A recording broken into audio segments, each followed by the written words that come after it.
Marc Gelinas, me in Canada on CHOM 97.7. Smolder Me from the brand new album Waiting at the Red Lights. Marc is from Montreal, the West Island to be exact. Once known as Vox Crosby. Let's start with that. You changed your name back to your real name. Yes, I did. I felt that the album was a very honest piece of work, and I just wanted to release it under my own name. I was very proud of it, and I just felt much better about it. You know, I'm not the kind of person that can go with a persona per se. You know, I need to be who I am and create under that name. So you changed the name while you were making the album? I think the idea was at the beginning already gestating in my head. By the end of it, I knew I definitely had an album that needed to be under my own name. Yeah. So. But you had some initial success as Vox Crosby, as a band and as a solo artist as well. Yeah, and I've referenced that when I've done send-outs and approached industry that I've already made contact with. They're all now well aware that I'm sort of going out there as Marc Gelinas. So. Yeah. So it's not confusing at all. No, I think now better than never, you know, now that I'm down the road, so...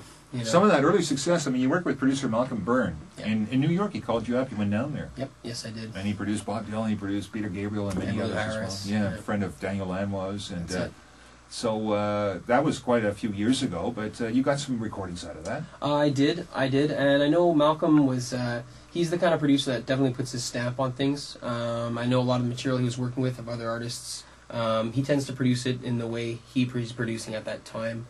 And it was great. A lot of the sound was right there. A lot of the ideas weren't exactly true to the vision I had for the songs. And in fact, the 3 songs we worked on are all 3 songs on the album now. And they turned out now the way that I've always heard them. Wanted. Yeah, exactly. Yeah. And you also worked, I think the last time we talked, you were heading off to Vancouver, just came back, and you worked with Brendan McGuire. That's correct. The Juno Award-winning Brendan McGuire. Yes. And I noticed he's got a credit on one of the songs. He's actually on it, so that some of that material survived. Yep. Basically, the only tracks we imported from outside sessions was his bass playing on Given the Wings. It was just such a nice bass take. He's a great bass player. As well as producer, and so we said, well, we'll go with that. It was to a click, so it was no problem, and then everything else we tracked over. So it was a weird way to work, you know, start with the bass and then build on top of that, but we definitely, it had a nice end result, so it worked out well, you know. So after the Vox Crosby band broke up, and before your name change, you were doing some stuff around town, residency appearances, as a matter of fact, in a couple of bars around town, an acoustic show. Yep, that's it. I was gigging a lot of acoustical shows. Because it was just easier for me to change directions during the night.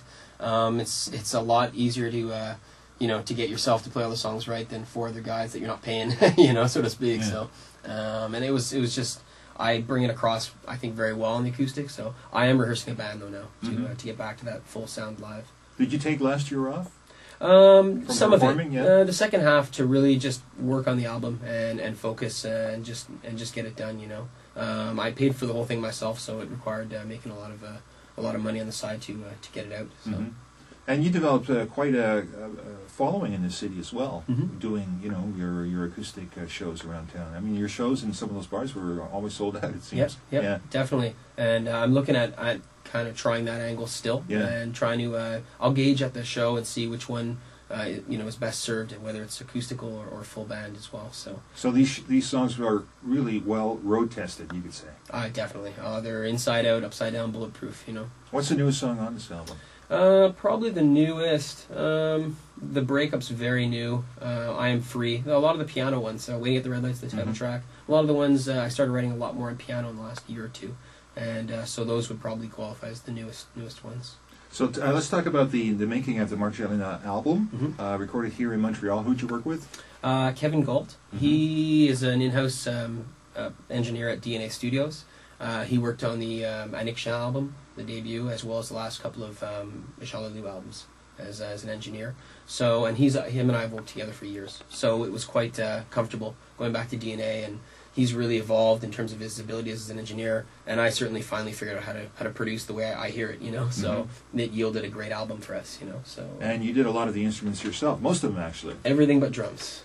And the bass on Given the Wings, and there's a pedal steel track on the last song, which I got this fellow Brian Eckenberg to come in and do. Was there a little bit more country on this album than stuff I've heard from you before? Yep, I've always had a lot of country influence, and it just kind of came out, there is definitely a little more country rock in there.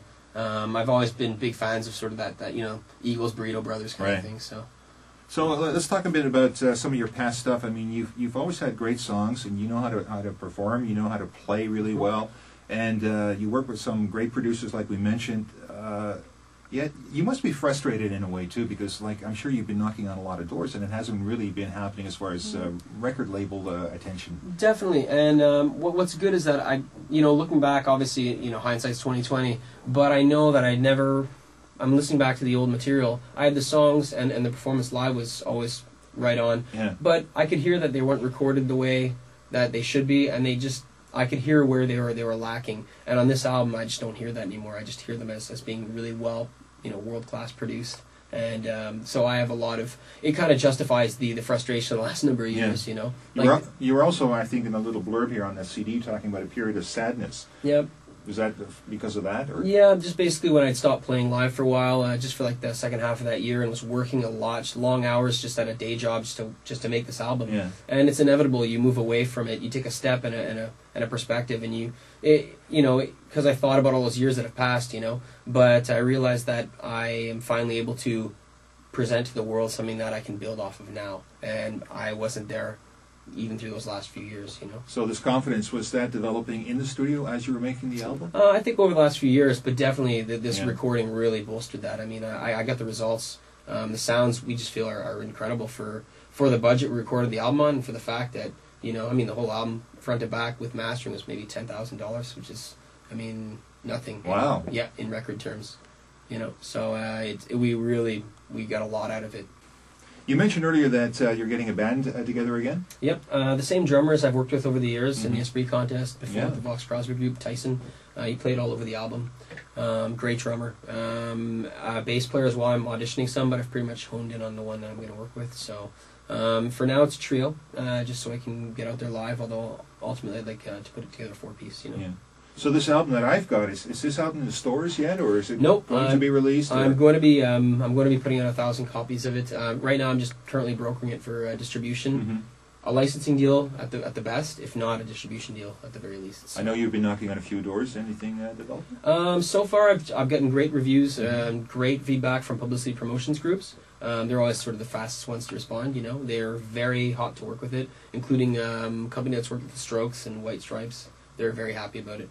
And they've emailed me back a couple of times saying we're really excited once you get a distribution deal to put you on the map. So maybe this time around. I'm hoping. We'll see. Have you done any live shows yet? Yeah, back in the cafe circuit a bit at Shaka. I've got a Brutopia gig coming up on the 26th of April, as well as a gig at Shaka Cafe on the 14th of April. So those are both going to be great nights acoustically, although through the end of May I should be starting to get the band out as well on gigs.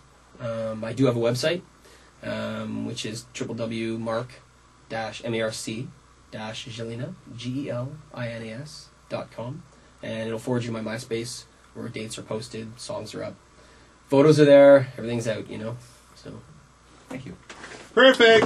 Thanks, Tuto.